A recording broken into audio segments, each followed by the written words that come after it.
പത്തുവിനത്ര ഒരു നേക്കില്ലാന്ന് പറഞ്ഞു. ഒരു മനുഷ്യൻ വന്ന വർത്താനം പറയാനൊക്കെ നേക്കുവാണ്. അതിനൊക്കെ പറഞ്ഞു കേട്ടതോട്ടോ. ഞാൻ ശരിക്കും മനുഷ്യനെ അറിയില്ല. എൻ്റെ അനിയനെ അറിയും, കുഞ്ഞുമ്മോന്ന് പറഞ്ഞു. പത്തുവിനെ അറിയില്ല. 10 രൂപ താഴെയല്ലേ നമ്മുടെ വർക്ക് ചെയ്യാറില്ല. അപ്പുറം പോകണ്ടേ. അമ്മ മത്സ്യമാനോട് പോയി അമ്മൻ്റെ തലച്ചേരി അന്നേരം എന്നെ കളി അതോ വീണ്ടും വന്നായിരുന്നേ കാട് വെച്ചെന്നൊക്കെ.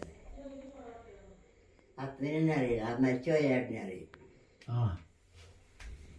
ഇയാളെ വഴിക്കൂടെ അങ്ങോട്ടും ഇങ്ങോട്ടും പോക്കില്ല. അതുകൊണ്ട് ഇയാളെ അറിയില്ല, ഇപ്പോഴും അറിയില്ല. വീട്ടിൽ കയറി വന്നിട്ട് പോയില്ല. എന്താണ്ട കൊച്ചിൻ്റെ തലവിധി. അല്ല അവരെ ആണുങ്ങളെങ്ങനെ പെണ്ണുങ്ങളെ ഉപേക്ഷിച്ചിട്ടില്ലാലോ.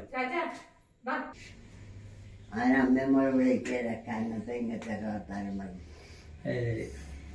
ആരെങ്കിലും കിട്ടുമ്പോൾ എന്തെങ്കിലും വേണ്ടി പറയണ്ടേ.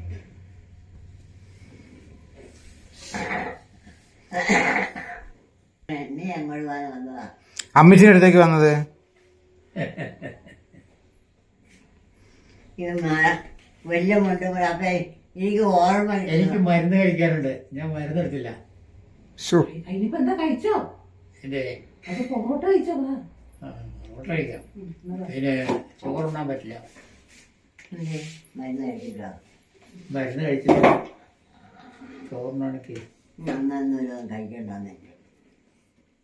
മനസ്സിലേക്ക് കുഴപ്പമൊന്നുമില്ല. ഫോട്ടോയും കൂടെ എടുത്തേ. ഫോട്ടോയും കൂടെ എടുത്ത.